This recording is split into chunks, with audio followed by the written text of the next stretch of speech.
When I first saw the name Darcy, I immediately thought of Pride and Prejudice, but right after that, when I realized it just stood for Dark Marcy, I thought that it was exactly the name an edgy teenager would come up with, just to make themselves sound cooler. Darcy. And it turns out that is exactly the appropriate response, because that's what the name is, as confirmed in The Core and the King. We see this because Darcy talks about where that name comes from. Andrias is obviously unimpressed. He thinks that name is as silly as I think a lot of us think it is. And Darcy admits that while they like that name, Marcy was the one who came up with it while playing a video game. Which is just perfect. It is just the perfect name that complete dork Marcy would come up with because she thinks it makes her sound edgy and badass. But now that is the name of the entity that has taken control of her. So she's probably not going to be as cheerful about that name in the future. Of course, the fact that Darcy even decides to take that name based on Marcy's preferences is telling, because it demonstrates how closely linked Darcy still is to Marcy. Darcy's mannerisms are explicitly derived from Marcy's, so are her most commonly used phrases, so are her gestures and expressions, and her general attitude and a lot of her personality. It's clearly Marcy, except it's a version of Marcy completely drained of all mirth and empathy and understanding and compassion and genuine innocent joy. This Marcy doesn't smile, she smirks. But there's still a connection to Marcy. Despite Darcy's claims, Marcy is clearly still present in Darcy. Perhaps Marcy is not so far submerged as Darcy seems to claim that she is. And perhaps this will help Anne and Sasha bring Marcy back from the mental paralysis that she's in right now. Right now, it appears that she's kind of caged within Darcy. Perhaps she'll be able to come out and fight to take control of the body and expel the core and regain her basic sense of self. It's of course something that we all, loving Marcy, want to see happen, and of course, this show, while it can go to some dark places, genuinely believes in goodness and light and the power to rebuild friendships and fix even really substantial and complicated problems. So, Marcy is going to be saved. Marcy is going to come back to the light and have a tearful reunion with Anne and Sasha. But while that will happen soon, there's still a lot of show between this point and the end of the show. And there's still a lot of secrets the show keeps about Darcy. Perhaps it will not reveal all of these secrets by the end, but it's worth looking into these secrets regardless. Now, what we need to make sure to ask ourselves is, who or what is Darcy? Now, of course, Darcy is an accumulation of the so-called brightest minds of Amphibia, including Andrias's ancestors. These are the minds that powered the conquest of worlds during the height of the Utopian Empire, so they're likely not good people, or at least they're not people that we should probably emulate, but nonetheless, they are still distinct entities. They are not just one indiscriminate mass. We see this most explicitly at the end of The Core and the King, wherein Andrias' father appears to emerge from the collective mind to speak directly to Andrias, ostensibly congratulating him, but also sneering at him. Andrias does not seem happy about the core. He has a lot of second thoughts about what he did to Marcy, possessing her body with that cruel, callous, manipulative entity. And he also does not like how the core is so explicit about mocking him at every turn. It clearly does not care about him or respect him, despite all his veneration for it throughout the past centuries. So, he's become distant from it.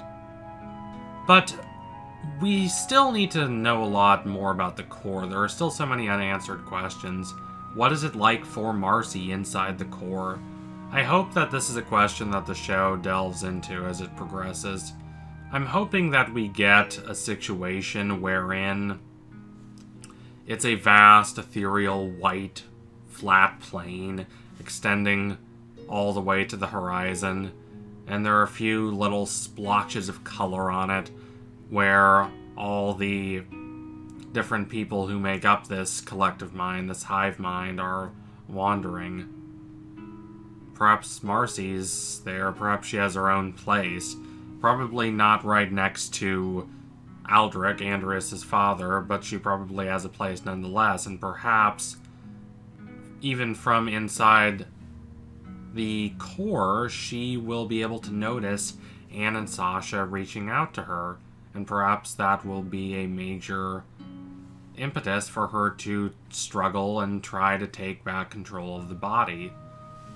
This ethereal white plane would also be such a contrast to the outside of the core, because the core is this very angular, very hard, very rigid and geometric entity. It is completely synthetic, completely mechanical. It's not organic.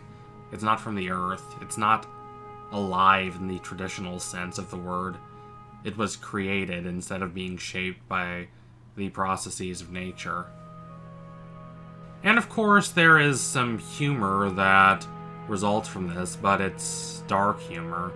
The core does not know how to operate an organic, living body, as much as it valorizes having that body, so it makes Marcy even clumsier than she already is. But that clumsiness is different from Marcy's normal clumsiness. Marcy's normal clumsiness is endearing.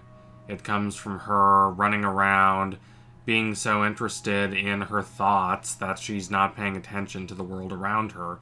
The core's clumsiness, Darcy's clumsiness, comes from not knowing how to operate such a foreign body. And we see this in other traits that Darcy has that are similar to Marcy. The traits themselves are quite similar.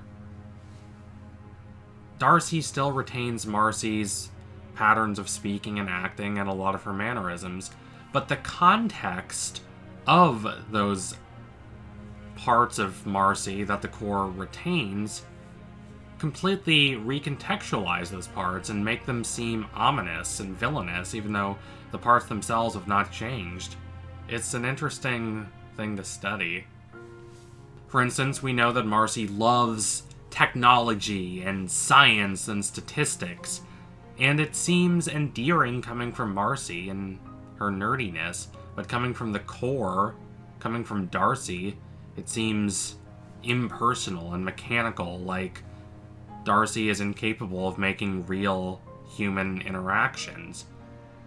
Which, of course, makes one think of what Aldrich says to Andrias in The Core and the King, that he doesn't even really need human interactions because he has the core. Marcy's energy and enthusiasm is very lovable coming from her because it comes from a real place of passion and yearning. While that same enthusiasm coming from Darcy is sinister. because it's not enthusiasm to help people. It's not enthusiasm to learn as much as one can. It's not real curiosity. It's just the desire to fulfill one's cruel caprices, one's cruel desires to dominate and control others. Marcy pursues technological advancement for its own sake, because it excites her. Darcy does it to conquer other people and to achieve wealth and power that come from the exploitation of other worlds. So Andrias has a lot of doubts about what he did to Darcy. He does not like how Darcy treats him, and he genuinely cares about Marcy. It's worth noting that Leaf, the planter who betrays him in The Core and the King, has more than a few resemblances to Marcy, being so enthusiastic and lively and exuberant.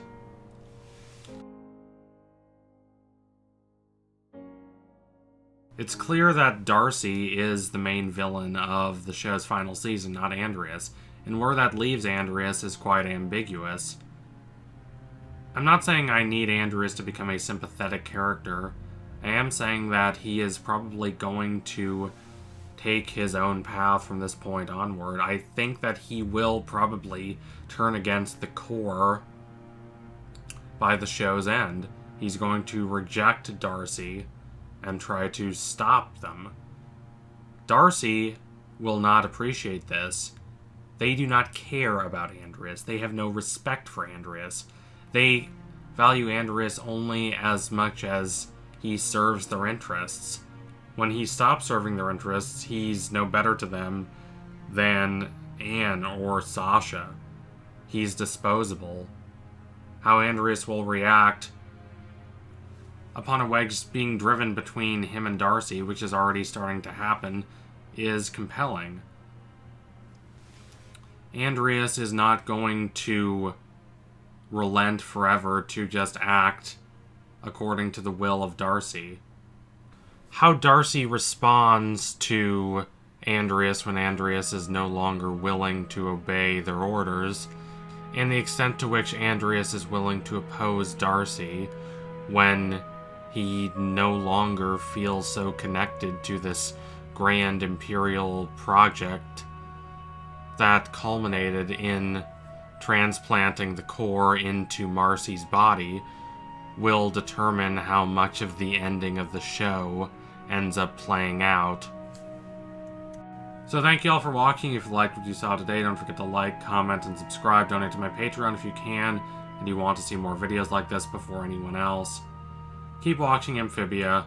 I love Darcy's cackling appropriations of Marcy's mannerisms. It is the most subtly eerie and uncanny approach they could have taken to Darcy. Anyway, tune in soon for next analysis. It will be coming soon. Promise you that. Thank y'all again. Adios, comrades.